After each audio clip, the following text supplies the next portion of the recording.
নিয়েছি। তো দেখো এই ছোট্ট সবাই আমাকে অনেক মনে করে। আমি কি নিয়েছি একটা বাবু, তার মধ্যে নিয়ে নিচ্ছি আলু। এবারে এর উপরে দিয়ে দেবো কিছুটা কাঁচা লঙ্কা, দিয়ে দেবো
এখানে কড়াই বসিয়ে গ্যাস জ্বেলে দিয়েছি। আর এবার চলো তেজপাতা চলে আসবে, তেজপাতা চলে।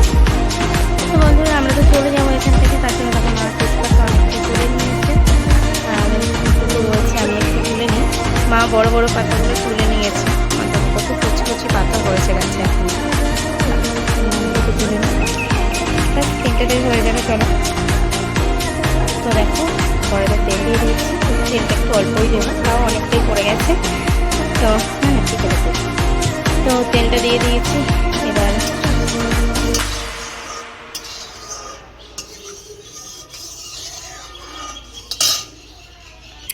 আর জানো বন্ধুরা কালকে কি হয়েছে, এই দেখো কালকে জিরের কোটোটা পড়ে, আমার তো কাচের কোটোতে জিরে থাকে, জিরের কোটোটা পড়ে পুরো ভেঙে গেছে।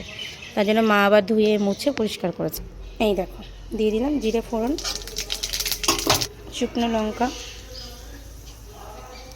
গোটা পাঁচফোড়ন,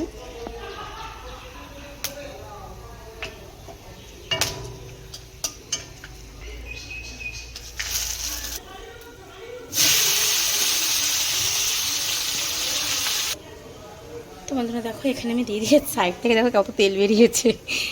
তো দেখো হয়ে গেছে, এবার ঢেকে দিলাম কিছুক্ষণ, এবারে হোক কষানো। তারপর তো দেখো বন্ধুরা কষানো তো হয়ে গেছে। জল দেবো, কিন্তু এখন দেবো না, আরও একটু কষবে তারপরে জল দেবো।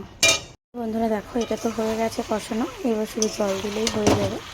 আর এখানে আমি আলাদা কড়াইতে জল বসিয়ে দিয়েছি, জলটা ফুটে গেছে। এবার এই গরম জলটা এটাই ঢেলে দেবো। তো দেখো জল দিয়ে দিয়েছি, এবার একটু ফুটবে, তারপরে নামিয়ে দেব। তো বন্ধুরা বলো তো দেখতে কেমন লাগছে? বাহ, খুব সুন্দর লাগছে দেখতে। আমি জানি না তোমাদের ওখানে কালারটা কেমন লাগছে, কিন্তু এই ফোনের মানে জন্য হয়তো এরকম লাগছে, কিন্তু খুব সুন্দর একটা কালার এসেছে। এই দেখো সাইডগুলো দেখলে বুঝতে পারবে। তো রান্না তো হয়ে গেছে, এবার আমি গরম মশলা দিয়ে নামিয়ে নেব। আর একটু ঘিও দেবো।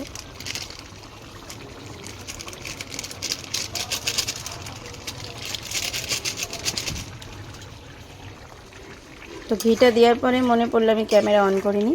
তো চলো ঠিক আছে, কোনো ব্যাপার না। Tata, by.